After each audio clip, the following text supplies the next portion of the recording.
Why did I transition to begin with? Hopefully this one will be the most relatable one out of all of them.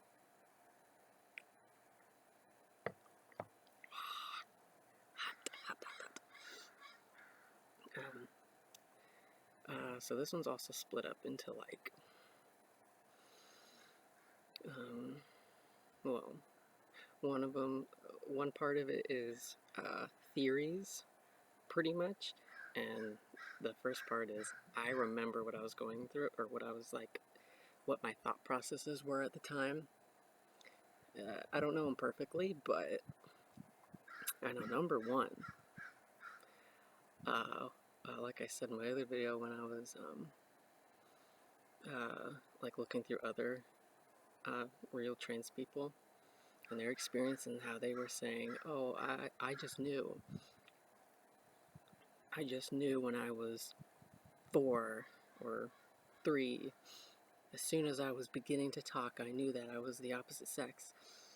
And like I said, I knew I was, like, I knew I wasn't actually relating in the same way. I just kind of, I cheated it in my mind, I guess. And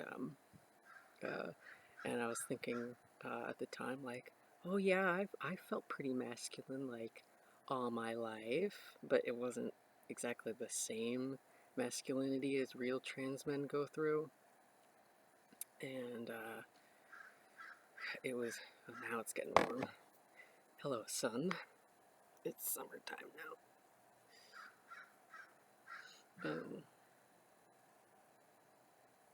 What was I saying? Whatever it was. I was leading into, I was a tomboy, which I think I said in the other video. I was very much a tomboy. I grew up with 2 older brothers, and my mom was, I wouldn't say like hyper masculine or anything. She was pretty masculine for a woman, which there's nothing wrong with that. If that was what I was insinuating, there's nothing wrong with that. But with like the masculinity that was around me, I definitely absorbed that, which leads into one of my theories. But anyway, the point that I was thinking at the time was, I'm pretty masculine. Must mean I'm a dude. And then at the time, which was it, 2011 or something, I was a teenager. You know what teenagers do. They got onto Tumblr. I was on Tumblr, and there was a lot of buzzwords going on in there, and I don't know exactly, Miss Bees, I don't exactly know what content I was like also absorbing, but this was somehow introduced me to LGBTQ stuff, and I was like, huh, I'm curious. What's this? Wikipedia search. Literally, I learned everything from Wikipedia, and it was, you don't learn much when it's just, here's pretty much the dictionary definition of what this thing means, what it is, what it feels to be this, what's the emotional impact. It's just the clinical stuff. And I know that I was going through, looking back now, I know I was going through what a lot of psychology and med students go through when they learn about new diseases, or not new diseases, but diseases that are new to them, and mental illnesses and stuff, and they're like, wow, I do relate to those things. I do have this ache and pain in that in that area, and I have that symptom of this personality disorder or whatever. And then they're like, oh yeah, I probably have borderline. And it's like, you probably don't. You just self-diagnosed. Just because you have all the symptoms listed out on the DSM-5 doesn't mean that you actually have it. You do need a second opinion, and it needs to be professional. Anyway, that's what I was going through. I was like, oh, I have those symptoms, kind of. Maybe one, maybe two. Okay, 1.5, maybe, I don't know. But, yeah. And I kind of feel like that some other detransitioners have probably maybe done the same thing or something similar. On being a tomboy, I think I was also going along with kind of a craze that was going on at the time. I was also a deviant art user. I don't know what that means, but don't judge me on that one either. I was, I just remember looking at some pictures.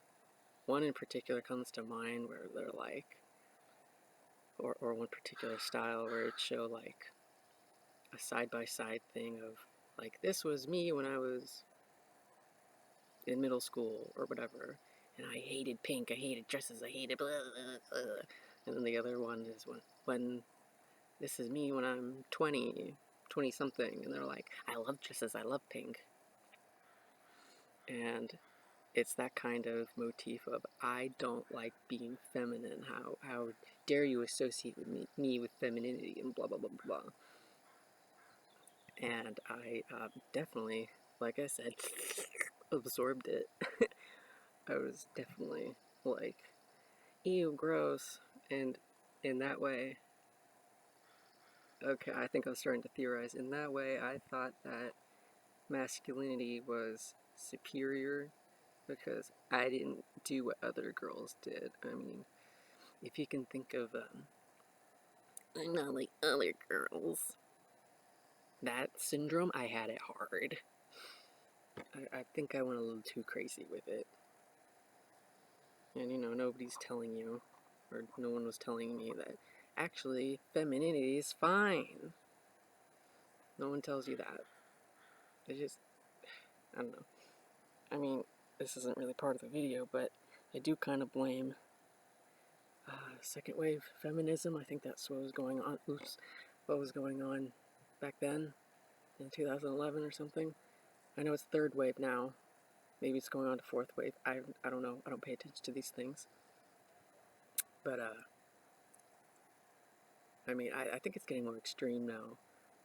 Like, if a little girl is into, or even a little boy's into the opposite gender thing, they're like, oh my god, they're trans. We have to let them transition. But anyway, that's off topic. I might do a video on that. Hairs in my mouth. I might do a video on that at some other point. But yeah, those were more, not frontal lobe, but in the forefront of my mind at the time. Like, oh yeah, that sounds like me. I'm not gonna say I was stupid then. I was misinformed and didn't get enough information, and there wasn't any really available. And this is going into the theoretical territory that, I don't know if I said it already, but I might have said it in the other video. But I was very much into looking like a male. Yeah, I think I talked about that. I wanted to go out the door looking a certain way. Like how a man wants to wear a beard, maybe, because he doesn't want to look like a young man. He wants to look like a big man, you know? And you're growing up with two older brothers, a masculine mom, and, well, a dad, you know, mostly men, mostly masculine.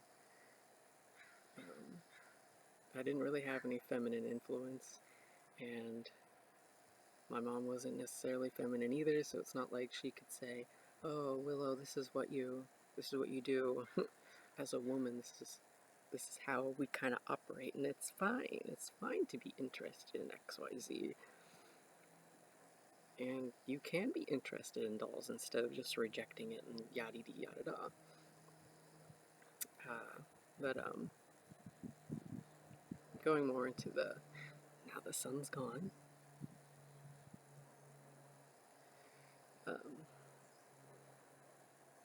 Going more into the theories.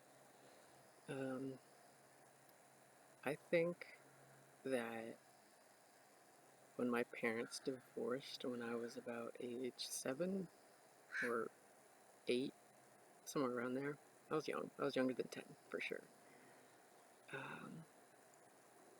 And you know, I'm sure a lot of you who have divorced parents or know someone with divorced parents, it can be very devastating, especially the younger you are. And when it comes to divorce, you know, your parents go, you know, one of them moves to a different house, and then you have to do, well, maybe not, I don't know, it was my experience where you would, X amount of days, you'd go to the other parent's house, X amount of days, go to the other one, and that kind of tears the family apart in different ways than you'd probably expect. And there's a factor of I need to choose one over the other.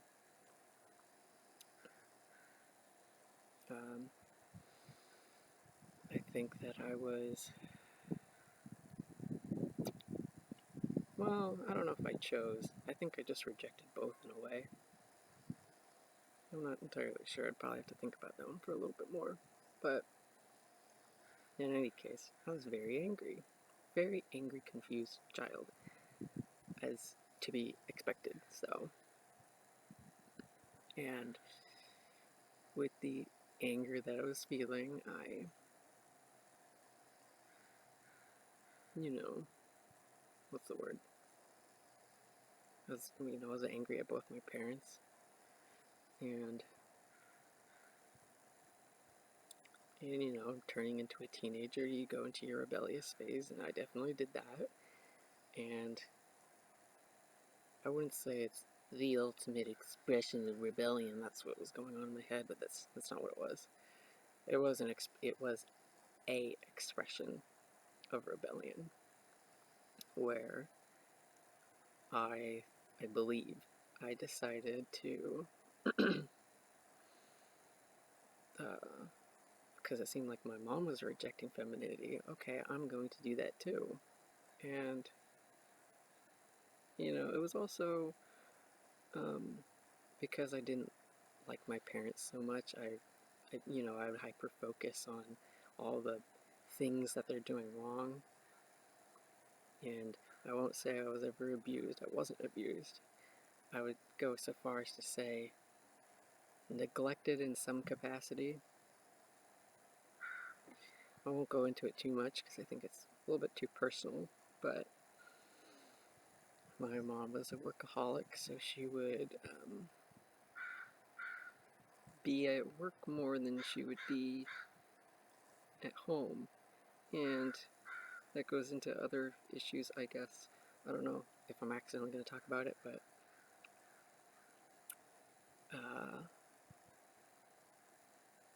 not getting the expected amount of love that I needed as a kid and teenager. I think what went into my mind was, well, she can't offer me this, and she's supposed to be like the beacon or the pillar of femininity to a kid, me.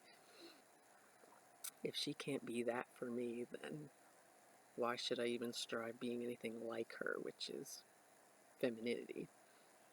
And, you know, that also went into, oh, I don't ever want to have kids, which I think was also like, oh, she was this kind of mother, why would I ever want to be a mother? What if I turned into something like that? So I rejected that, which seemed to subsequently go into being trans.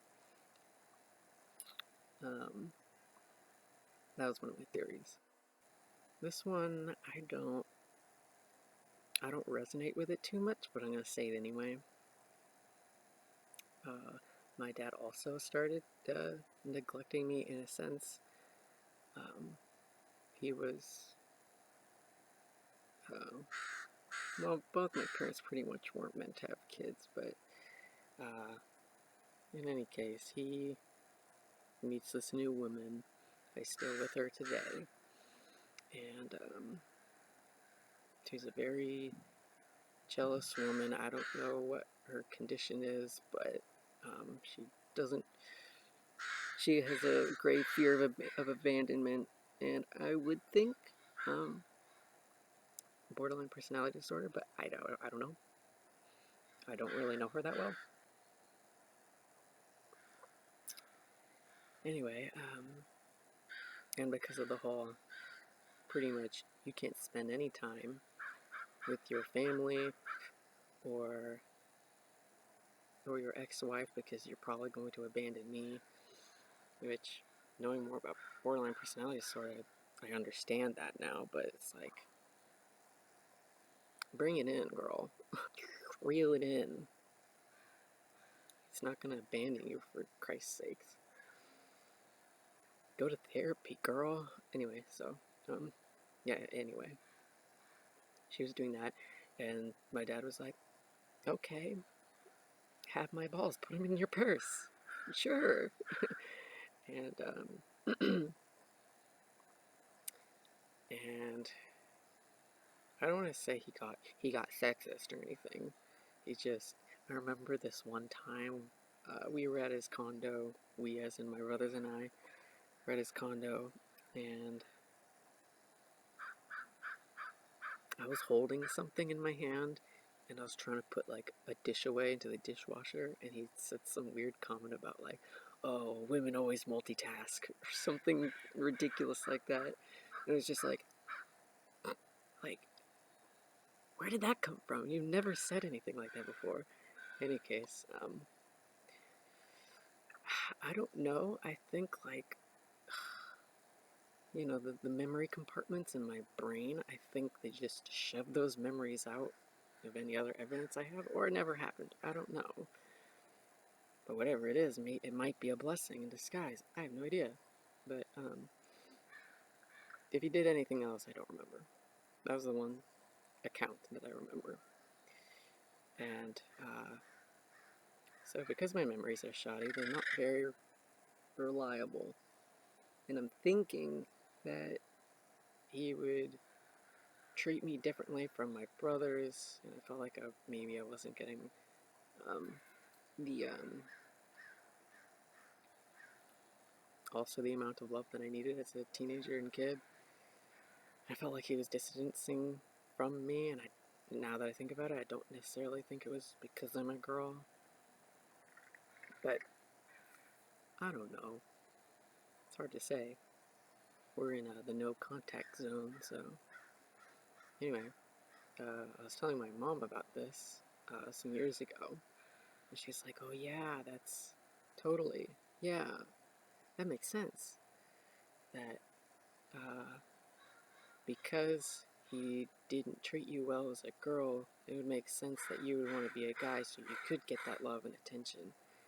And yes, logically that makes sense, and it might actually have more of an impact than I'm making it out to be right now, but I still don't really resonate with it too much. Because I don't think it was necessarily about him. Oh, I don't necessarily resonate with it because I don't remember when, but it must have been sometime during like the first year of me being on HRT, and I was still living at my mom's house, and my dad was sneakily visiting. He always tried to make a joke about how like, oh, my girlfriend doesn't know that I'm here. He, like, what? Like, you should be able to just go to where you want to go. What? She's not your mother. But that was weird. But I remember I was presenting as as male. I was about to say fully male, but I don't actually remember if I was on. I probably was, because I know I changed my name legally, and um, and I just remember how, like, ashamed I was. I didn't like how he would say my guy name. I felt ashamed when he'd look at me. I didn't like it, and I don't know why exactly. That shame of presenting as male, though, I feel like that really says something. Because if you're ashamed of something, that has to mean something. And I think I was just fighting. I was fighting with her. I was trying to, like, I don't know what I was trying to prove exactly, but I guess I was just trying to get as far away from her as I could in a psychological sense. Even though, like, deep down as a daughter, like, you know, you want daughters want to be close to their moms, sons want to be close to their dads. That's what happens. That's what you do, because you want their protection and support and stuff. That's what kids want. And that's what I wanted, and I felt like I didn't get that. So yeah, that's hard. Yeah, so I was confused and I was helpless. I had nobody to talk to. I was dealing with everything on my own, and I had the internet, which is a blessing and a curse at the same time. And especially with not a lot of people going through the same thing. Same thing as in not transitioning, but like other, detransitioners or transitioners that would have been detransitioners at the time. I think I said that right. Um, and like no adults knew what being trans was either, so they couldn't go through it. And there was uh, my mind's going to other places that I want to talk about in other videos. But yeah, those are reasons why I attempted to transition to begin with, and definitely a huge part of it is rejecting femininity. That was a huge part. And I also wanted to add with my mom being masculine. There's my hair again. My mom being masculine. Um, she was, you know, she was always that way. She grew up that way. She grew up with, I don't remember the number, but she grew up with a lot of brothers, older brothers. She had some sisters, but I don't think she was particularly close to them, if I remember correctly. What a good daughter I am. I know everything about my mom's past. Anyway, uh, yeah, so she was very tomboyish, and I remember her telling me that when she was a little girl and she was like growing up and stuff, as kids do, she um, uh, she would always be hanging out with some of her older brothers, and she'd always be going around like one of the boys, wanting to climb trees, play in mud, do whatever little boys did at the time. Young English boys, actually, because that's where she was born and raised. And she would want to do that all the time, and she couldn't really relate to her female peers at school. I don't remember what she told me about her sisters and how she related to them. If anything, they were like too old, maybe, and she just, that sibling dynamic where it's like if one of them's too old, you don't really talk with each other because they're preparing to like go to university and move out and stuff. So you don't really, as the younger sibling, you don't really interact that much. So that's probably what happened. I don't remember. Don't judge me. My mom and I haven't talked in a long time. not because no contact or anything, but with just other circumstances. So she was a tomboy. She couldn't really relate to her female peers, and from what I can tell in my studies of psychology, you can't really. I mean, you inherit some of the traits some of the demons and some of the characteristics of your parents. So my mom can't relate to other women that well, so I inherited that. So I couldn't really relate to other girls around me either. And I think it would have been nice at the time, just thinking out loud, that it would have been nice if my mom had told me what she had gone through as a kid. That way I would have been like probably more accepting of my femininity, possibly, but that's just theory. It's impossible to really tell because I can't go back in time, clearly, unless any of you have a DeLorean. That was a good joke, laugh at it. And you know what else would have been nice? To have other people tell me that it's okay to be a girl. Not that anybody was telling me don't be one, or it's more acceptable for you to be masculine as a girl. I think with all the masculinity that was going around for little girls and, the whole... Again, I mentioned the feminist movement. It's like, I think they, at the time, probably still do. Masculinity is like a good thing for a girl to do because then she can be equal to her male peers. I was about to say man peers. Growing up with two older brothers and with that same kind of dynamic as my mom had, with what I said, with they're old enough where they're kind of moving on, but also on top of that, they were young enough to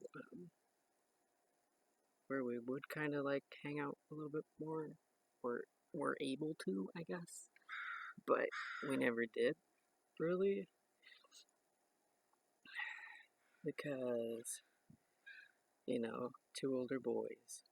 They didn't want to hang out with their lame younger sister, so I was, not on their radar of someone they wanted to hang out with, and that's isolating, especially as a young girl who can't relate to really her female friends that she sparsely had. And,